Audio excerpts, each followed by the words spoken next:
एक तूफान है जो भारत की तरफ आ रहा है, कोऑर्डिनेटेड, रूथलेस, और ये आ रहा है सीधा इस देश को हिलाने के लिए और तोड़ने के लिए। भारतीय नौजवानों का मोदी हुकूमत को चैलेंज। कॉकरोच जनता पार्टी ने नई दिल्ली में एहतजाज की कॉल दे दी। तंजीम के बानी का कहना है कि वो इस तहरीक से पीछे नहीं हटेंगे और जल्द भारत आकर इस मुहिम को मजीद आगे बढ़ाएंगे।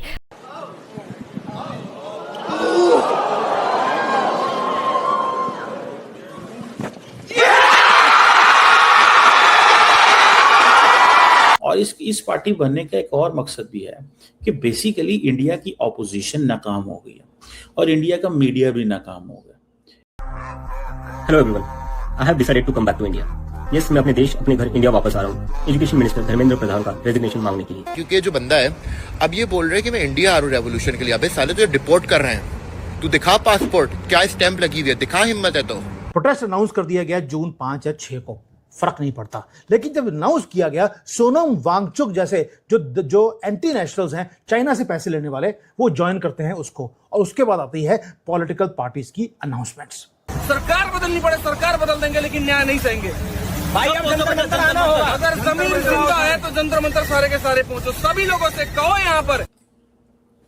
ये नरेंद्र मोदी की मुखालफत में नहीं है, ये नरेंद्र मोदी की मुखालफत में नहीं है, ये ऑपोजिशन के फेलियर की वजह से ये बनी है। जो भी 6 तारीख को आ रहा ना एयरपोर्ट और दिल्ली जंतर मंतर प्रोटेस्ट के लिए ना भाई, एक रिक्वेस्ट है, अगर अभिजीत दीपके को इमिग्रेशन ने रोका वहां पे तो भाई एयरपोर्ट पे हंगामा शुरू होगा। और दूसरी चीज की अगर प्रोटेस्ट परमिशन के लिए थोड़ा सा टाइम लगा ना, हम तब तक रोकेंगे जब तक हमें परमिशन नहीं मिल जाएगी, रुकना पड़ेगा भाई।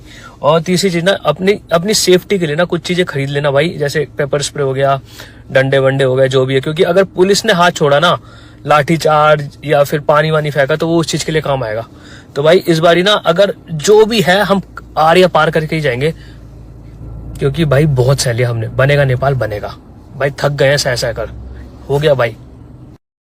राम राम भाई सभी को। भाई जो भी 6 जून को आ रहा है ना प्रोटेस्ट के अंदर, भाई अपनी ना 2-3 दिन की तैयारी करके आना, 1-2 दिन की खाने की बैग में कुछ छोटा मोटा लेके आना अपना।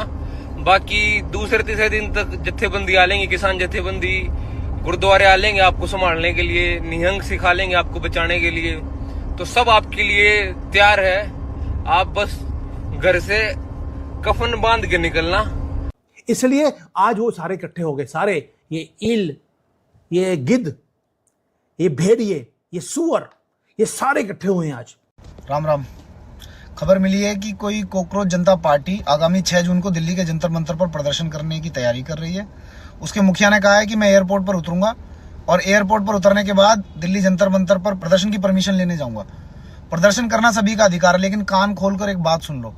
अगर इस प्रदर्शन की आड़ में विदेशों में बैठकर भारत के खिलाफ एजेंडा चलाने वाले टूल किट गैंग के लोग जंतर मंतर पर दिखाई दिए, अगर बाहर के पैसों पर पलने वाले वो चेहरे यहाँ आकर हमारे देश के सीधे साधे हिंदुओं को बरगलाते हुए, मिसगाइड करते हुए दिखे या कोई भी कोशिश की, तो याद रखना हम हाथ पर हाथ रखकर नहीं बैठेंगे। मैं अपने सभी नगर सेवकों को पूरी ताकत के साथ लेकर उसी जंतर मंतर पर पार्लियामेंट स्ट्रीट थाने के गेट पर पहुंचूंगा। अगर जंतर मंतर की धरती से, पार्लियामेंट स्ट्रीट की धरती से देश विरोधी आवाज उठी, मां भारती के सम्मान के खिलाफ कोई आवाज उठी, तो भूस भर देंगे। कानून के दायरे में रहकर हम वो इलाज करेंगे कि आने वाली नस्लें भी देश के खिलाफ बोलने से पहले 100 बार सोचेंगी। ये देश हमारा है, देश सनातनियों का है, वीरों का है, और यहाँ राष्ट्र विरोध का कोई एजेंडा हम नहीं चलने देंगे। अपने धर्म और अपने देश की रक्षा के लिए हम हर हद पार करने के लिए तैयार हैं। 6 जून को हम भी तैयार हैं, देखते हैं किसमें कितना दम है। भारत माता की जय। एक डार्कर लेयर है पूरे ऑपरेशन के अंदर। नीट का तो बहाना है, नीट कभी भी मुद्दा नहीं था, आइडियोलॉजिकल वॉर है। अल्टीमेट टारगेट है हमारा cultural core of this country, वो है सनातन। अभी अब देखिए पूरे भारत के अंदर एक कैंपेन चल रहे हैं, कोऑर्डिनेटेड पैम्फलेट्स बांटे जा रहे हैं, एक्टिवली सर्कुलेट हो रहे हैं दिल्ली के अंदर और पूरे भारत में, जहां पर हिंदुओं का मजाक उड़ाया जा रहा है।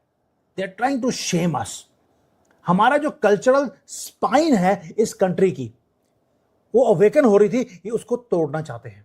क्या जो कॉकरोच जनता पार्टी है ये लंबा अरसा चलेगी, ठीक है जी, या बीच में खत्म हो जाएगी, या ये एक रेजिस्टेंस मूवमेंट ही है, या इनके पास कोई ऐसा प्लान है? These are some serious questions. ये जो हाईली फंडेड सिंडिकेट है जो सारे इकट्ठे होकर आज आ रहे हैं। ये इसलिए आ रहे हैं ताकि टोटल नेशनल कोलैप्स करवाया जाए। उसके बाद इनको कॉकरोच जनता पार्टी को आपको लगता है फर्क पड़ता है? सोनम वांगचुक को जो चाइना से और आईएसआई से पैसे लेता है उसको फर्क पड़ता है कि देश में क्या होगा? फर्क आपको मुझे पड़ेगा। इंडिया की ऑपोजिशन नाकाम हो गई है कि वो आउट ऑफ द बॉक्स चीजें नहीं कर सकी। राहुल गांधी साहब या बाकी लोग जो है जो इस सिस्टम का हिस्सा बने, वो ऐसा कुछ नहीं कर सके। मिस्टर मोदी जो है वो इतना ज्यादा डोमिनेट कर चुका हुआ है और उसकी पार्टी इतनी डोमिनेट कर चुकी हुई है कि वो समझते हैं कि ये सारी की सारी चीजें जो है वो थोड़ी मुश्किल नजर आती हैं और थोड़ी समझने की भी जरूरत है। इसलिए हमने बंगाल जीता, अब देश को जीतना है, ये सहन नहीं कर पा रहे। जो दोस्तों आप देख रहे हैं आज ये सड़कों के ऊपर ये जो अपराइजिंग हो रही है, जेन जी को लेकर आया जा रहा है, ये स्पॉन्टेनियस नहीं है, बहुत हाईली कैलकुलेटेड ये ऑपरेशन है। टारगेट एक ही है, प्रधानमंत्री मोदी, क्योंकि वो हिंदुओं को बचा रहे हैं और हिंदू यूनिटी को क्रिएट कर रहे हैं। टारगेट है कि रिजीम चेंज करना है, क्योंकि हर दिन जब मोदी जी पावर के अंदर हैं, इनका प्लान 1 साल के लिए वो डिले होता जा रहा है। और इनका प्लान था कि 2047 तक इस कंट्री को इस्लामिक कंट्री बनाना है। उसके बाद इन्होंने उसको कर दिया 2030 से पहले इस कंट्री को इस्लामिक नहीं बनाया तो ये कंट्री कभी भी इस्लामिक नहीं बनेगी। इसलिए बार बार ये एक ही बात बोलते हैं, प्रधानमंत्री हो तो राहुल गंदगी जैसा हो, मोदी को हटाना है। कि आप हर चीज पाकिस्तान पर डाल दें, नेपाल भी नहीं बनेगा। ये मूवमेंट जो है ना, ये कॉकरोच जनता पार्टी, ये इसको सिस्टम खा जाएगा, इंडिया का सिस्टम इसको खा जाएगा। मैं नहीं बिलीव करता। That's not, I don't trust the spirit of Indians और द यूथ और the people who are into the game. मैं उन पे नहीं वो कह रहा, ठीक है, लेकिन मैं समझता हूं कि सिस्टम इनको खा जाएगा। दोस्तों ये डेलिब्रेट स्ट्राइक है जो आपको समझनी है। एक सिस्टमैटिक फेलियर को इंजीनियर किया जा रहा है by deeply compromised outdated bureaucracy. अब मैं ब्यूरोक्रेसी का नाम क्यों ले रहा हूं? चीफ जस्टिस ऑफ इंडिया ने कॉकरोच बोला, वो मैं कहता हूं उनका कॉन्टेक्स्ट क्या था क्या नहीं था वो एक डिफरेंट मैटर है।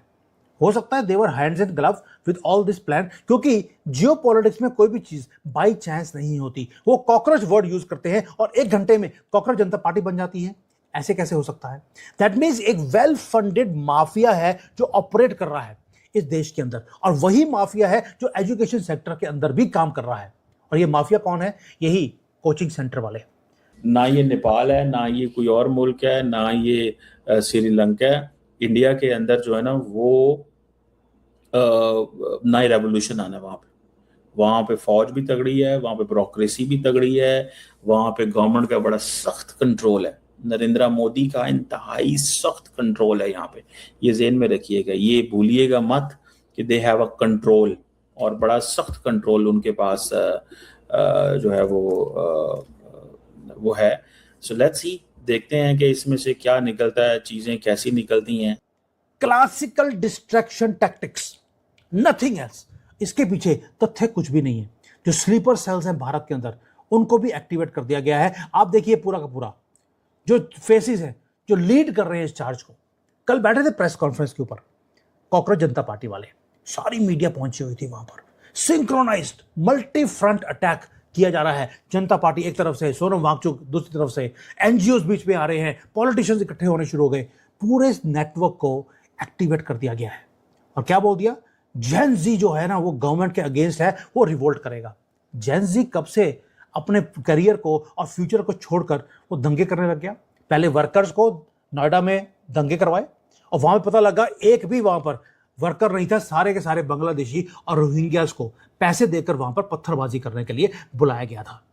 जब खालिस्तान मूवमेंट देखी, ये किसान मूवमेंट देखा, तो किसान मूवमेंट में किसान कम और खालिस्तानी ज्यादा थे। कहाँ गए आज? एक बार डंडा लगाया, उसके बाद दोबारा से दिखे नहीं वो बॉर्डर के ऊपर।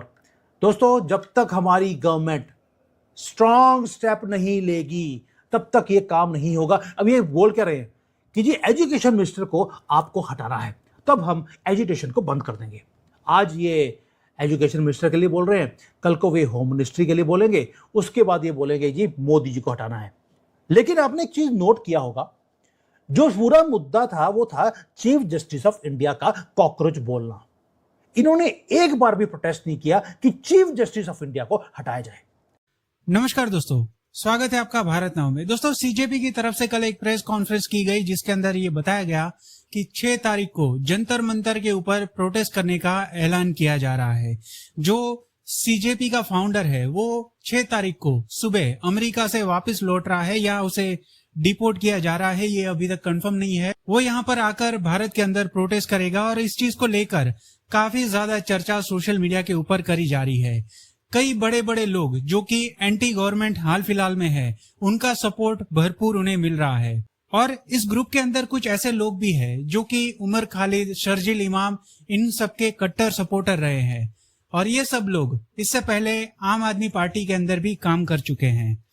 अब इनकी तरफ से इस तरह का प्रोटेस्ट कॉल देना, ये इस बात का साफ इशारा कर रहा है कि कुछ ना कुछ बड़ी प्लानिंग विदेशों से भारत के अंदर करी जा रही है ताकि भारत के अंदर अशांति हो सके।